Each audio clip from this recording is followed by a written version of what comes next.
Episode 56 लेकर आ गया urban cultivator का।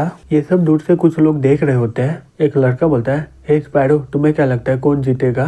स्पैरो बोलती है, चैन बैक्स्टोन ताकतवर है, लेकिन 5 ऐसे लेवल से लड़ना और इन सभी का ताकत बहुत ही अलग है। मुझे नहीं लगता कि ये जीत पाएगा। हे टाइगर, क्या तुम इसके खिलाफ जीत पाओगे क्या? टाइगर बोलता है, बेशक नहीं, वो हेवन चार्ट के टॉप में आता है, मैं तो नीचे से टॉप 10 में आता हूँ। स्पैरो बोलती है, अब मुझे जाना चाहिए। टाइगर बोलती है, तो चैन बैक्स्टोन का क्या होगा? स्पैरो बोलती है, अभी बॉस हमारा छिपा हुआ है, वो चैन बैक्स्टोन को अचानक से खत्म कर डालेगा। दूसरी तरफ वो लोग चैन पर हमला कर रहे होते हैं। तभी किंग कॉन्ग अचानक से चैन पर हमला कर देता है और दूसरी तरफ ओला चैन पर फायर से हमला कर देती है। तभी पू इस मौके का फायदा उठाकर चैन पर अपने चाकू से हमला कर देता है। मैं इसका इस्तेमाल करके किसी को भी काट सकता हूँ। तभी किंग कॉन्ग अपने शरीर से चैन पर हमला कर देता है। चैन अपने एल्बो से उसे मारकर दूर फेंक देता है। वो शॉक्ड होकर बोलता है, ये कैसे हो सकता है? तभी चैन ओला का आग को खा लेता है और बोलता है, सही इसका टेस्ट बहुत ही बढ़िया है। ओला ये देखकर शॉक्ड हो जाती है, बोलती है, ये किस तरह का मॉन्स्टर है? थियोस बोलता है, सही में ये बहुत ही ज्यादा ताकतवर है,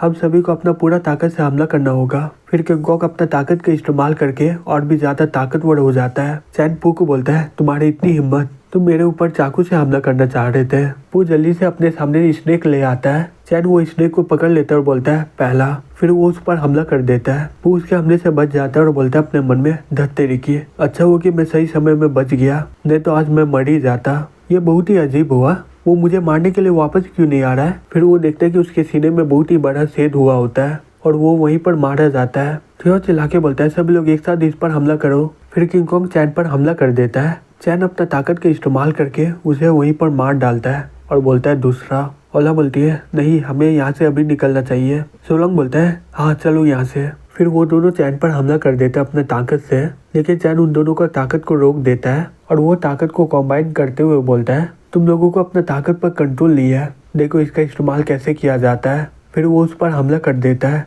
सोलोंग ये देखकर शॉक्ड हो जाता है, बोलता है, ये दूसरे का ताकत को कंट्रोल कैसे कर सकता है? वो तो कंट्रोल तो कर ही रहा है और वो साथ ही साथ फायर और लाइटनिंग को कॉम्बाइन भी कर रहा है। तभी चैन उसे हमला कर देता है और उसे वहीं पर मार डालता है और बोलता है, हे थियोस, क्या तुम भी यहाँ से जाने वाले नहीं हो क्या? तुम्हारा सभी साथी धीरे धीरे यहाँ पर मर रहा है। थियोस अचानक से सामने आ जाता है, बोलता है, तुम्हें कैसे पता चला? चैन बैक्स्टोन, मैं तुम्हारे ताकत को बहुत ही कम समझा, कैसा रहेगा कि हम लोग यहीं पर रुक जाए, मैं यहाँ पर बिना कुछ बोले हुए यहाँ से निकल जाऊंगा। चैन बोलता है, मैं पहले ही बोल दिया था कि तुम लोग मेरे हाथों से मरोगे। थियोस बोलता है, चैन बैक्स्टोन, मैं जानता हूँ कि तुम बहुत ही ज्यादा ताकतवर हो, अगर मैं जाना चाहूँ तुम मुझे रोक नहीं सकते हो, क्योंकि मैं शैडो को बहुत ही बढ़िया तरीके से कंट्रोल करता हूँ। चैन बोलता है, वो ऐसी बात है। फिर वो अपने बड़े हाथ से उस पर हमला कर देता है। थियोस बोलता है, ये तुम्हारा हमला एकदम बेकार जाएगा, और वो शैडो में गुम हो जाता है। चैन बोलता है, तुम मेरे से भाग नहीं सकते हो। फिर वो उस पर हमला कर देता है। थियोस अचानक से शैडो से बाहर आ जाता है और अपने मन में बोलता है, धत तेरी की, इसे कैसे पता चल गया कि मैं कहाँ पर हूँ? फिर वो अपना चाकू निकाल के बोलता है, चैन, तुम मेरे हमले से बचोगे नहीं। ओला अपने मन में बोलती है, ये ब्लेड निकालने का मतलब हुआ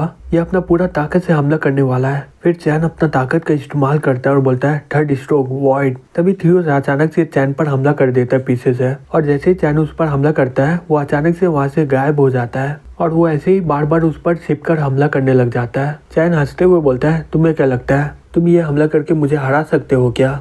तभी थियोस पीछे से चैन पर हमला करता है और अपने मन में बोलता है, ये क्या हो रहा है? तभी अचानक से चैन उसका गला पकड़ लेता है। थियोस बोलता है, तुम्हें कैसे पता चला कि मैं यहाँ पर हूँ? चैन बोलता है, मैं अपने डिवाइन सेंस से तुम्हें देखा हूँ, मेरे मेंटल के दुनिया में तुम कहीं पर भी छिप नहीं पाओगे, तुम्हारे ये शैडो का ताकत मेरे सामने कुछ भी नहीं है। थियोस बोलता है, तुम देख लिए, मैं हार मानता हूँ। चैन बैक्स्टोन, प्लीज मुझे माफ कर दो, मैं तुम्हें अपने जान के बदले 5 बिलियन दूंगा। चैन हंसते हुए बोलता है, 5 बिलियन? अगर पैसा इतना कीमती होता फिर मैं रिबॉन्ड क्यों होता? फिर वो उसे मार डालता है वहीं पर। चैन ओला की ओर जाते हुए बोलता है, क्या तुम हॉन्ग सेक्टर के लीडर में से एक हो, लेडी रेड ओला? ओला स्टाइल मारते हुए बोलती है, हाँ मिस्टर चैन, आप सही में बहुत ही ज्यादा ताकतवर हो, मैं आपको मास्टर बुलाना चाहती हूँ। चैन बोलता है, बाहर में जाओ, जाकर हॉन्ग सेक्टर को बोलना कि मैं बहुत ही ज्यादा गुस्सा हो गया हूँ, अगर ये दोबारा हुआ तो मैं पूरे हॉन्ग सेक्टर को तबाह कर दूंगा, अब निकल जाओ यहाँ से। ओला अपने मन में बोलती है, धत तेरी की, ये लड़का मुझे पूरा ही इग्नोर कर दिया है, मैं आशा करती हूँ कि हॉन्ग सेक्टर का चेयरमैन इससे सबक सीख जाए। फिर कुछ दिनों के बाद ये खबर फैल जाता है कि चैन बैक्स्टोन 4 एक्सपर्ट को अपने हाथों से मार डाला है। फिर हमें अगले दिन दिखाया जाता है चैन सू को देखते हुए अपने मन में बोलता है, मैं इस जिंदगी को सू को इग्नोर नहीं कर सकता हूँ। सू बोलती है, क्या तुम मेरी बेटी को डेट कर रहे हो? चैन बोलता है, हाँ। सू बोलती है मैं इसके लिए कभी राजी नहीं हूँ। सू फैमिली से कंपेयर करे तो मिंग ग्रुप बहुत ही ज्यादा छोटा है। मेरा क्वांग पर बहुत ही ज्यादा एक्सपेक्टेशन है। तुम समझ रहे हो ना कि मैं क्या बोल रही हूँ। चैन बोलता है हाँ बिल्कुल। फिर वो अपने मन में बोलता है तुम चाहती कि तुम्हारा बेटी तुम्हारे पति के फैमिली पे सपोर्ट रहे, लेकिन उतना बुरा बात नहीं है। लेकिन मेरी मॉम, लेकिन वो अपने दम पर आगे बढ़ी है। इसे बोला जाता है असली सक्सेस। सो बोलती है तुम क्वांग को रोकोगे। सो फैमिली इस बात से कभी भी राजी नहीं होगा। चैन बोलता है आंटी अगर मैं बोलूँ कि मेरे पास ताकत है कि मैं सू फैमिली को अपने सामने झुका सकता हूँ, क्या आप क्वांग से मेरी शादी करवाओगी। सू बोलती है तुम्हारे पास इतना ताकत कभी भी नहीं होगा। फिर वो वहाँ से चली जाती है। चैन अपने मन में बोलता है इसे नहीं पता कि मेरे पास कितना ताकत अभी। तभी वहाँ पर क्वांग आ जाती है और बोलती है मेरे मम्मी यहाँ पर आई थी। चैन बोलता है हाँ वो अभी आकर चली गई। क्वांग बोलती है क्या उन्होंने तुम्हें मेरे साथ ब्रेकअप करने के लिए बोला है क्या। चैन बोलता है मैं उन्हें बोल दिया हूँ कि मैं तुम्हें कभी भी जाने नहीं दूंगा। क्वांग बोलती है चैन चलो शादी कर लेते हैं। चैन ये सुनकर शॉक्ड हो जाता है और बोलता है क्या। क्वांग बोलती है मुझे अपने मॉम के बारे में पता है। वो एक बार जो सोच लेती है वो कभी भी बदलती नहीं है उसे। वो मेरे पापा को इसके लिए मजबूर कर देगी और मुझे उनके ही प्लान से जीना पड़ेगा।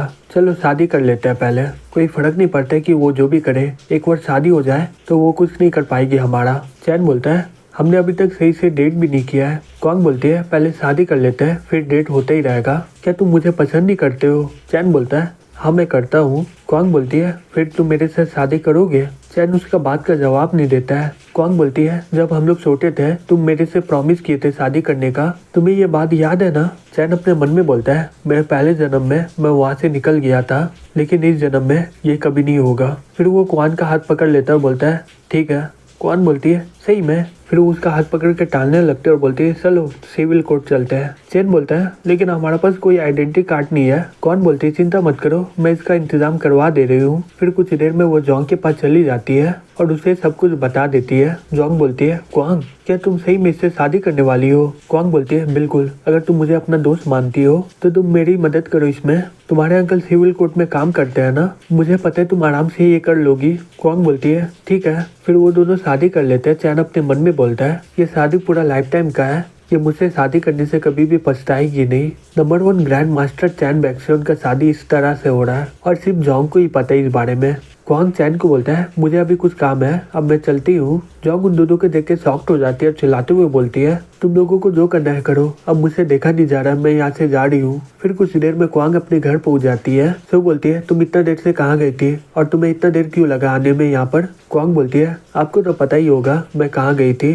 सो बोलती है क्या तुम अभी भी वो लड़की के साथ डेट कर रही हो। क्वांग बोलती है हम लोग डेट नहीं कर रहे, अब हम लोग का शादी हो चुका है। सो ये सुनकर शॉक्ड हो जाती है और बोलती है क्या। क्वांग बोलती है आज से चैन फैन मेरा पति है और तुम्हारा सन इन लॉ है, अब मुझे कोई फर्क नहीं पड़ता तुम इसके लिए राजी हो या नहीं। फिर वो अपना मैरिज सर्टिफिकेट उसके सामने रख के वहाँ से चली जाती है अपने कमरे में। सो वो सर्टिफिकेट देकर बहुत ही ज्यादा शॉक्ड हो जाती है और जल्दी से अपने पति को फोन करती है। फिर उसका पति फोन उठा के बोलता है तुम इतनी रात को फोन क्यों कर रही हो। सो बोलती है मुझे फर्क नहीं पड़ता तुम कहाँ पर हो और किसके साथ सो रहे हो, अभी के अभी यहाँ पर वापस आओ। फिर वो अपना फोन को फेंक देती है। फैंग जल्दी से अपना कपड़ा बदलने लग जाता है। एक लड़की बोलती है क्या हो गया मिंगडे, बहुत ही ज्यादा देर हो गया है, क्या वो अभी बुला रही है तुम्हें। मिंगडे बोलता है घर में कुछ हो रहा है, मुझे जाना होगा, मैं तुमसे मिलने कुछ दिनों के बाद आऊंगा। वो लड़की अपने मन में बोलती है मैं फैंग के साथ कितने दिनों से हूँ। और जैसे ही वो लड़की का फोन आया वो यहाँ से चला गया। फिर कुछ देर में वो घर पहुंच जाता है और बोलता है सू क्या हो गया। सू मैरिज सर्टिफिकेट में इशारा देती है। फैंग उसे खोलते हुए बोलता है ये क्या है, क्या क्वांग और चैन का शादी हो गया। सू चिल्ला के बोलती है देखो तुम्हारा बेटी ने क्या किया है, वो आज चैन फैन से शादी कर ली। मिंगडे बोलता है चैन उतना भी बुरा नहीं है, हमारा फैमिली का रिलेशनशिप और भी अच्छा हो जाएगा उनके साथ। सू चिल्ला के बोलती है मिंगडे तुम क्या बकवास कर रहे हो, मुझे फर्क नहीं पड़ता कि चैन का मम्मी का बैकग्राउंड कितना ताकतवर है, वो मेरी बेटी के साथ शादी कैसे कर सकता है। तभी क्वांग बोलती है हे आप दोनों लड़ना बंद करो, मुझे लगता है चैन मेरे लिए एकदम सही है। मिंगडे बोलता है मुझे चैन बहन जाना पहचाना क्यों लग रहा है। सो बोलती है ये तुम्हारे साथ बचपन में खेला था याद है ना। मिंगडे बोलता है ओ याद आ गया मुझे। सो बोलती है हे मिंगडे तुम अपनी बेटी से बात करो। मिंगडे बोलता है ये वही है, सॉन्ग ग्रुप का डायरेक्टर मुझे चैन फैन का पिक्चर दिखाया था। वो दोनों शॉक्ड होकर बोलते हैं चैन फैन का पिक्चर उसके पास क्या कर रहा था। मिंगडे बोलता है वो आदमी मुझे बोल रहा था कि ये जो फोटो में इंसान है वो मास्टर चैन है। सो बोलती है जांगबी का मास्टर चैन। क्वान बोलती है आप बोलना चाहते कि चैन मास्टर चैन है।